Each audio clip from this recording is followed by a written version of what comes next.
Make sure to follow my Twitter, that's at a Dodger Kid, for more content, reviews, and discussions.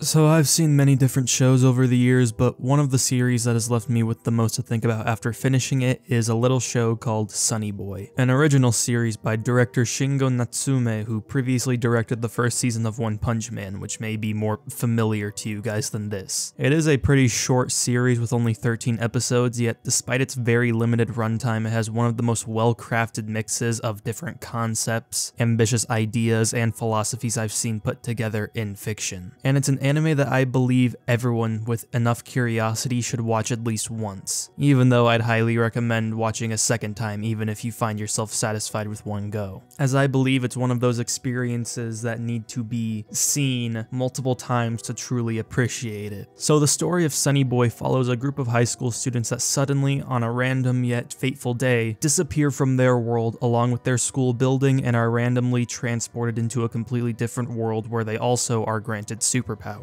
We follow a specific few students and their journey to both better understand the worlds they travel, as well as the rules of said worlds being discovered through the students' actions and powers. The story is told in a mostly episodic format that doesn't fully connect with each given episode since much time passes between the events of each episode. The main reason for that is, in these worlds, time is mostly stagnant, so the concept of time doesn't seem to hold much value to them anymore, and the amount of time that passes is kind of irrelevant here. The story sounds rather easy to follow, but many people, including myself who watched the show for the first time, have left the series with a very similar comment to themselves. I don't really get it. And that's because Sunny Boy tells its story in a very unique way compared to most other anime. For example, one thing that many people know as a common trope or trend in anime is the overly long monologue to explain everything going on so that the audience doesn't have to really think about what's going on. And I mean, it mostly makes sense since most anime are adapting manga and monologues are especially important for manga depending on the story they're telling, but with Sunny Boy that doesn't exist. In fact, there isn't a single monologue in the entirety of the story. Dialogue in general is very minimal in the overall show. Everything you learn from the characters has to come from the way they speak to others and how they behave, so you pretty much have to be paying attention the entire time so that you don't get lost or that you don't misunderstand something. They do the same thing with world building. The dialogue and explanations of how these worlds work are very minimal because, I mean, it's a mystery. Even these kids don't understand that much about these worlds, so we're not going to either. It's intended to help make the mystery of these worlds remain. The reasoning for the lack of monologuing and minimal dialogue can actually be found in an interview with director Shingo Natsume last year where he states, and I quote, "During the initial stage, I made a rule for myself that I wouldn't include anyone doing monologues. I felt lately characters tend to say anything at all that's on their mind or what they're going to do next, and I don't think that's very entertaining to watch. Since this was going to be my own original series, I wanted to do away with that, so I made that rule for myself. Now, by doing away with monologues, it's inevitable that the viewer can only tell what a character is going through emotionally by watching how they act. And there's a kind of, how can I say this? I ended up creating a sort of internal grammar, you might call it, a visual grammar,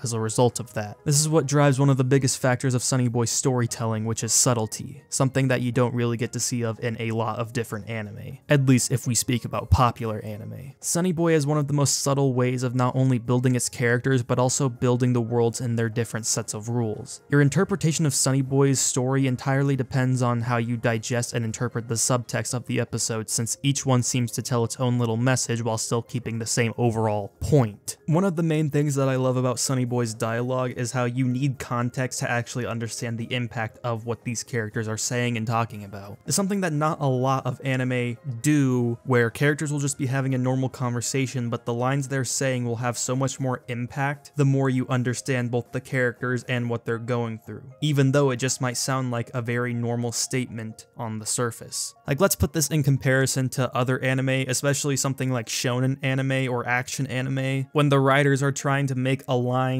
or statement sound important or impactful, they start speaking in poetics, like they don't talk like a normal person. They'll say these lines that are really quotable, but lack the context or backstory to make it actually have any weight. And sometimes those quotables are being used on a character that isn't actually that good, but since they have cool lines, it'll trick the audience into thinking they're actually compelling.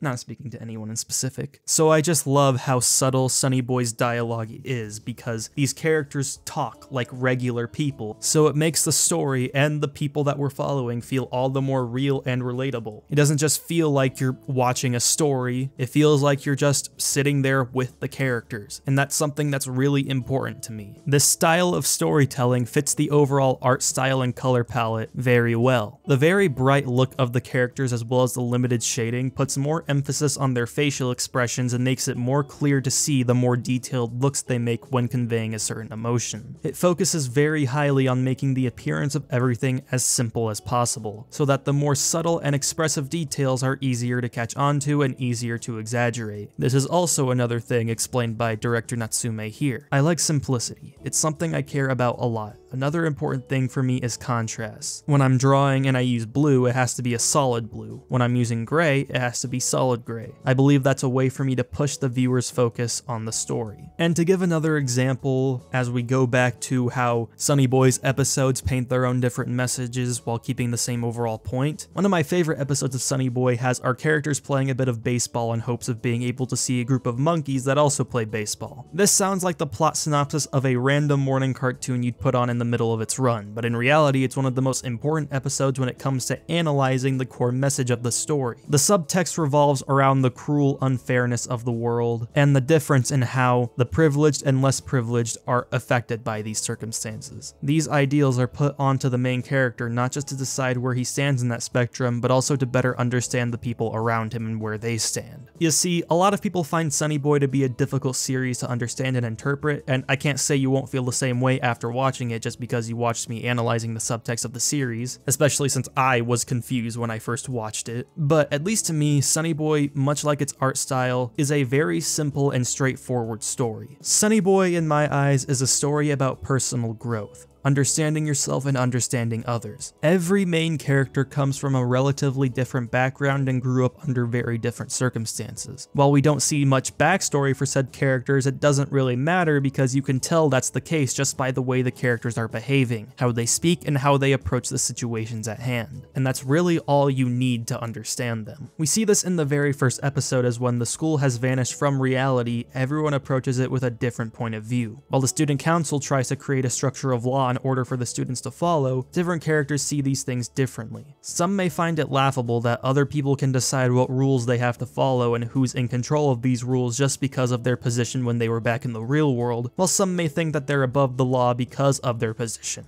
And others, well, they'll just flat out ignore these rules because they're not letting other people dictate how their life is supposed to go. No matter what their point of view is, they all see things in a different light, and while they all share the goal of wanting to go back home, they only come closer to understanding what it takes to achieve said goal by learning to understand each other, which we see through our main characters. Powers that fit characters' personalities are a common trope in media, and Sunny Boy is no exception, although the powers in Sunny Boy take a more thematic approach as well. For instance, one of our main characters, Rajdhani, is a fairly intelligent but even more curious and creative person. So, his power gives him the ability to project a computer program onto the real world and use it to his mind's limit. Another one of our main characters, Nozomi, has an interesting ability where she sees a light in the distance that guides her to chase after it, lining up with how her carefree and unchained attitude makes her a light that guides our main character, Nagara, whose power I can't really explain because it's a spoiler. Same thing with our second main character, Mizuho. But even though I can't describe their powers, there is much to analyze with these two characters because of how interesting they are. And Nagara is one of the most interesting and well-developed cases of depression I've seen in media. Typically when you think of a depressed anime character, you think of some dude in a jacket looking down in the middle of a rainstorm. But with Nagara, it's not that cliched. It's much more subtle, just like a lot of other things in this story. Rather than focusing on any specific sadness, his character feels out of the ordinary. He's extremely tired of the real world and instead lives in his own little world away from everyone else around him, alone with his thoughts. He feels misguided in life and doesn't really understand his place or purpose. But through the characters around him such as Rajdhani, Mizuho, and especially Nozomi, he finds a light within himself that helps him better understand himself as a person, as well as as gaining a better understanding of the world and the people in it, thus growing as a person. This is also explored very well through Mizuho, who has quickly become one of my favorite characters, not just in anime but in all of fiction. She starts out as a girl who remains mostly isolated from others due to her introverted personality, but also because she's kind of holding herself back from growing up. Through the events of the story, you see a character with many flaws and imperfections learning to accept herself and be the person she wants to be without needing someone or something constantly looking over her shoulder, and instead taking the initiative to help others grow too. Her character is what I could describe as a beautiful mess, with many quirks and traits that make her very lovable to see. These two characters specifically appeal to me because of their relatability. One of the most compelling aspects of Sunny Boy is how it's able to create such a diverse cast with such distinct personalities, cultures, and philosophies, while still being able to give each of them complexity and compelling character arcs that stay true to the characters they were introduced as. The story takes people that don't seem as appealing as characters at first and turn them into something much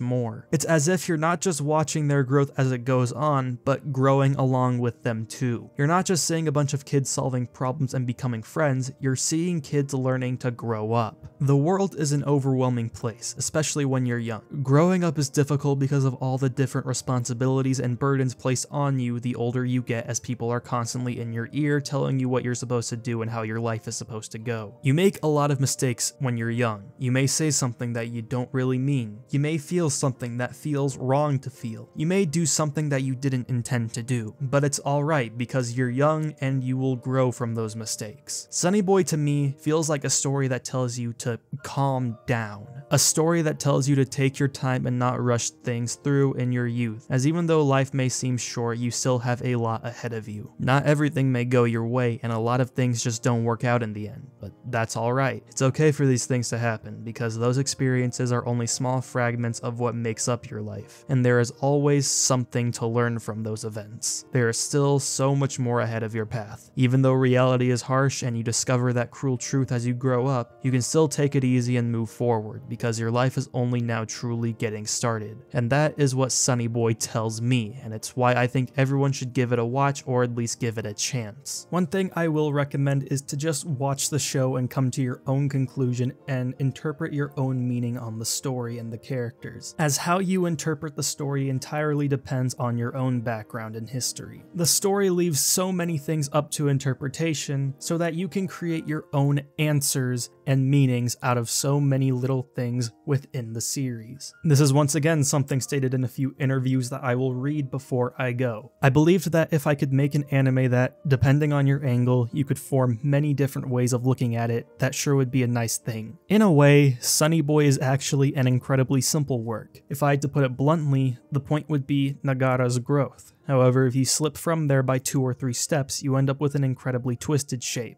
That's what I think. As for myself, I wonder if I managed to balance myself out properly, preserving my twisted shape without destroying it. This isn't something that's considered grand to say, but I don't think there's a necessity in feeling shame over not understanding something. I didn't get it, but it was interesting is, I believe, good enough on its own. Conversely, if you put all your might into trying to figure out something and allocating your very own puzzle pieces, a rather enjoyable experience can be derived from that. So really, just let yourself be immersed into the story. Let the episodes pass by, and by the time you get to the end, you will have your very own meaning to make out of everything, which is more than enough to make Sunny Boy a very beautiful work of art. Depending on your own experiences, you may find something or someone in the story that speaks to you immensely. And because of how many different concepts are packed into the story, I believe anyone who watches it, regardless of whether or not they believe they understood it, will leave the show with something. Some sort of personal relevance that will affect them in the future. In a way, it's more of a good thing than a bad thing if you feel like you didn't understand it, because that's also in line with what the show stands for. Even if you don't feel like you really got it, there's something about the show that's so intriguing and pulling because of its subtlety and mystique. So once again, you will feel something when watching it. And so, I think you should all watch Sunny Boy and come to your own conclusion on it, just like I have. And with all that being said, that's basically all I have to talk about in this video. Watch Sunny Boy if you haven't, and if you have, well then watch it again. Subscribe to the channel if you liked the video, and of course like the video if you did like the video. Share it with your friends, and tell me what you would like to see me cover next. I'll see y'all next time. Bye bye.